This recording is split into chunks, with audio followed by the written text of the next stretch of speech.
Sci-Ho.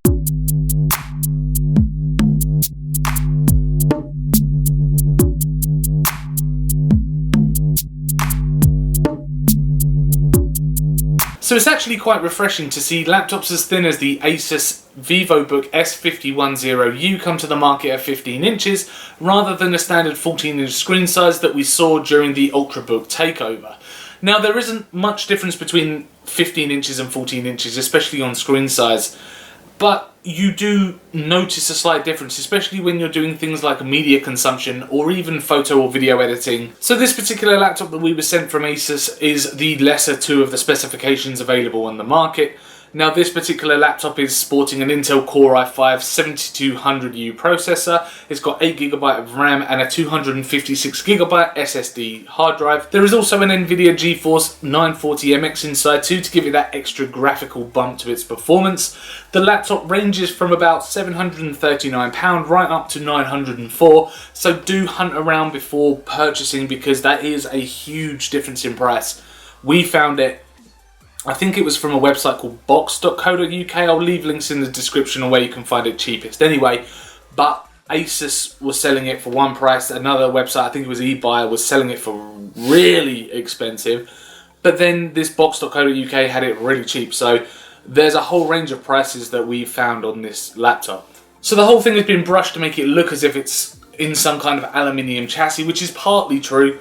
The lid is made from metal, which gives the screen a nice bit of protection, but the actual base of the laptop itself is made from this really kind of flimsy plastic. And it's most noticeable in the keyboard as well. When you're actually typing, rather than having a solid plate that the keyboard sits in like a tray, it's got this, what I can only think is like a metal frame.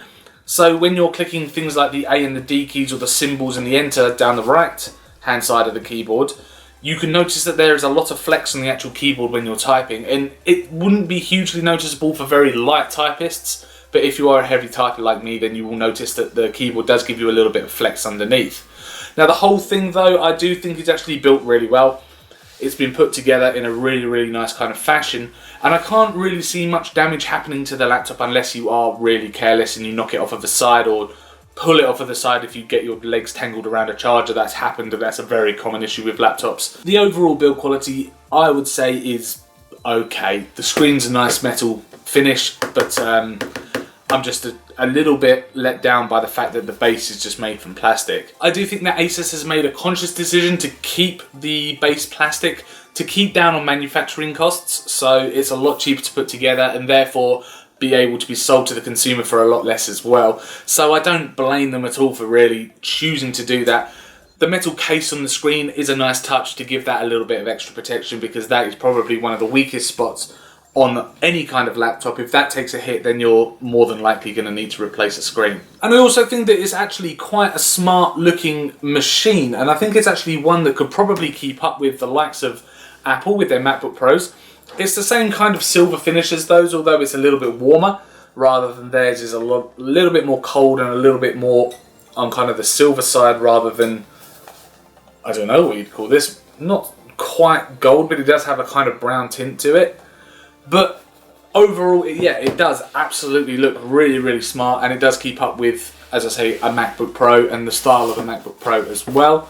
The keyboard does light up, so you have got backlit keys on there, so if you are typing in the dark, or you've got bad eyesight like myself who struggle to see keys under certain lights, then you have got the backlights there, which are pretty bright as well, and it does really help when you're typing in low light level situations. So you will find a nice number of inputs on the Asus Vivobook as well. On the left hand side you've got an SD card reader as well as two USB ports here, and on the right hand side as you look at the laptop you've got your USB 3 port, you've got a HDMI input which is a full size HDMI input, so you can attach it to a television or an external monitor. And you've also got a USB-C here and a headphone port which doubles up as a microphone port as well. So if you want to do Skype calling or use gaming services like Discord or TeamSpeak, you've got that there. And then you've also got a very small form factor charger at the very back right as well, which I do really like the placement of chargers on the side rather than on the back of a laptop, because it's designed to be carried around, this laptop, so it's easier to just put it on a desk, plug it straight in, rather than having to fumble around the back for your ports. And there probably isn't actually enough space on the back to put any ports because it's taken up with a hinge. And on the front as well, you haven't got any ports because it is ultra thin when you get down to the front. So a nice number of ports on the actual laptop. So it's not very heavy at all. Most of that weight is actually taken up by the metal case. So if there was a metal case on the bottom here, you would definitely notice that this would turn into a bit of a lump to carry around. But as it stands at the moment, it's actually quite a nice kind of weightless size. And once you put it in a backpack and sling it on your back, you're probably not going to notice the weight of that on your shoulders anyway. Even with the included charger, which is absolutely tiny, you're not going to notice the extra weight from the charger, and you're not going to notice this for very long on your back either. So let's talk about the screen. So the Asus S510U laptop has a 15-inch IPS LED display, which is a 1080p resolution.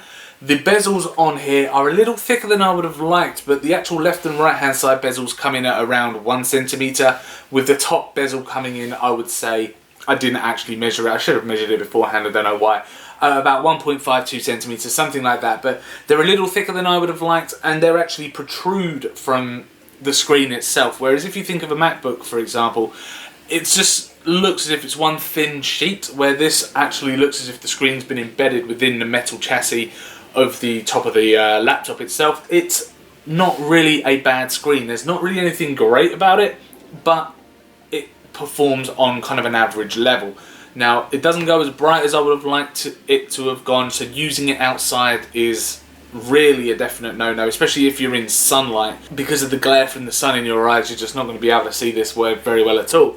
Now, it has got a matte coating across the front of it to really kind of reduce that glaring, which does help to some degree. I mean, I can't see much glare. I can see a little bit of glare from my light here, which is just literally just on arm's length just here.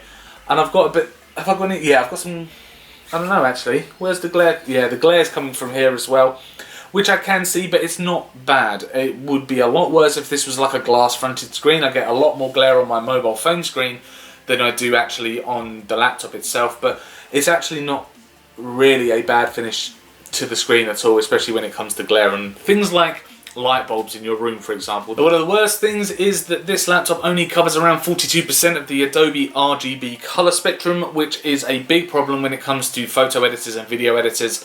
You're not going to really be able to get too accurate color correction when you are editing your videos or your photos. It doesn't mean that you can't use this laptop for your photo and video editing needs. You probably could get away with it. The specification's not bad, although we'll get onto that in a minute, but the actual color reproduction of the screen isn't very good at all.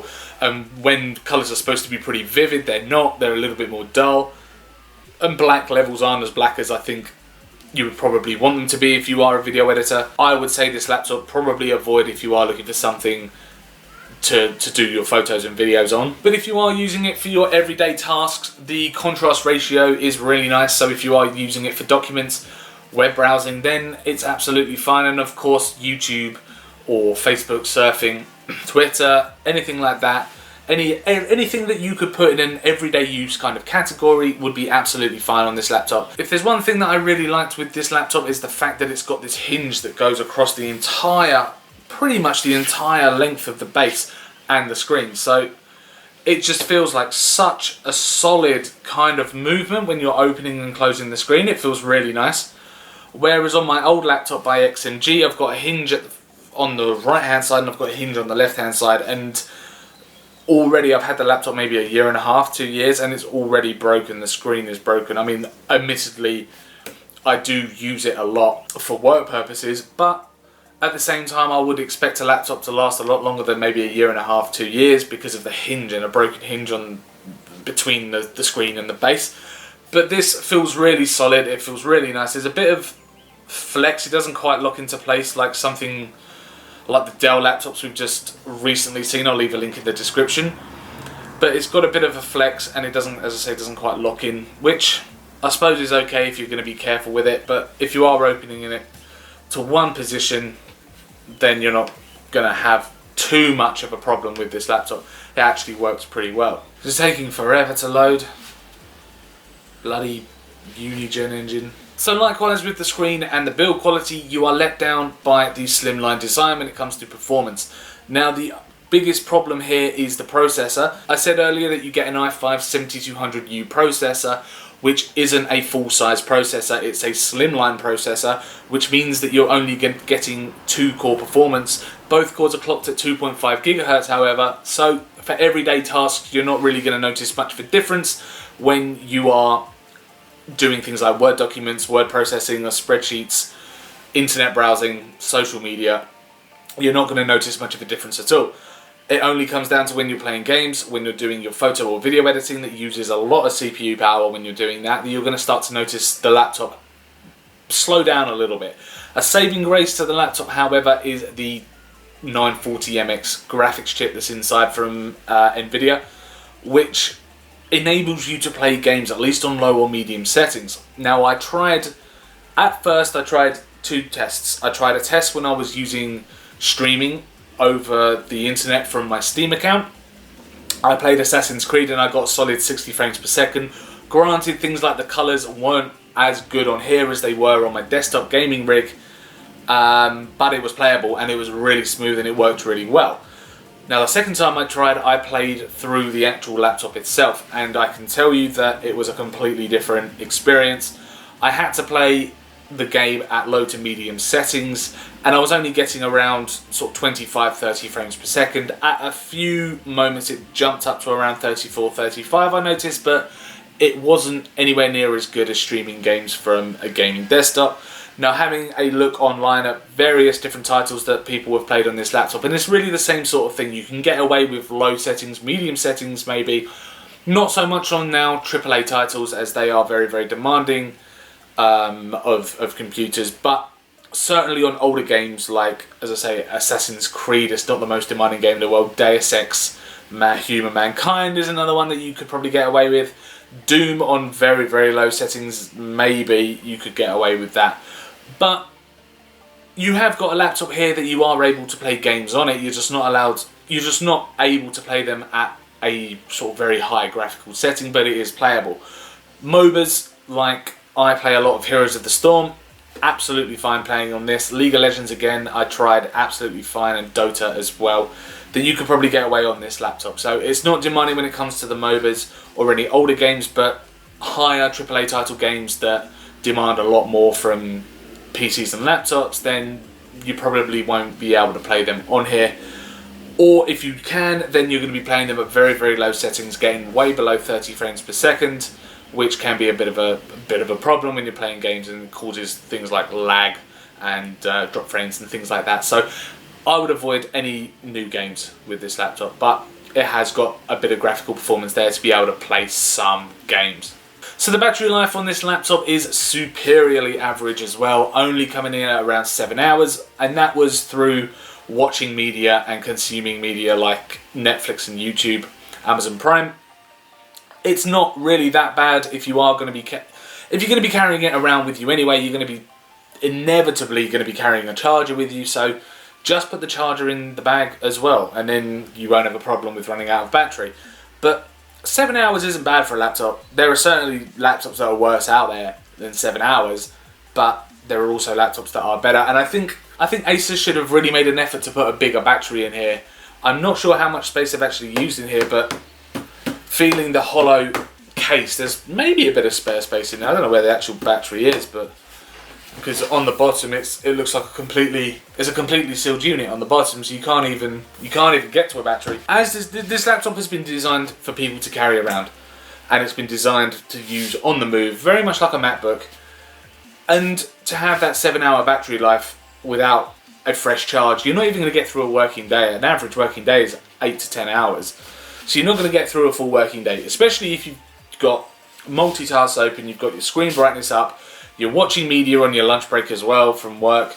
You're not going to get an 8 hour day out of this, and I think that's a real shame, as I think Asus have really missed a trick with their Vivobook, because it would have been nice to be able to get through a day without breaking a sweat. The Asus Vivobook S510U is by no means the best laptop on the market, and that's due down to its shaky build quality being a mix of aluminium and plastic for the base, and it's also subpar brightness and colour reproduction of the screen.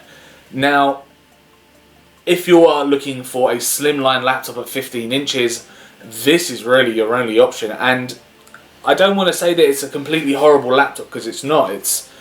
It can do basic tasks really well. There are just certain aspects that Asus, I think, have just missed a trick, like the screen brightness, the battery life. For such a rare laptop, as I say, a 15-inch slimline laptop, it's really, it's a good attempt, I think, by Asus. For their first attempt at this kind of laptop, is a really good attempt. Especially at this price point as well, for the mid-range priced laptop. Yes, there are thin laptops if you go up to the higher tiers from Razer. MacBooks, they're pretty skinny as well now, especially as skinny as this.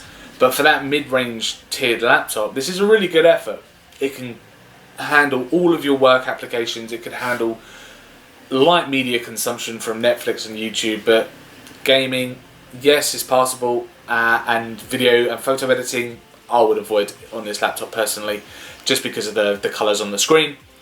But for £739 that we found it for, it's not a bad price for the laptop at all, especially one this skinny. And I think that if you are wanting a little bit more power while keeping this form factor in there, you're probably going to go for something like a MacBook anyway, because it has got the much faster spec inside compared to this as well, and it is just as thin. I just want to say thank you very much for checking out our video review of the Asus Vivobook S510U laptop. If you enjoyed this review, then click that thumbs up button.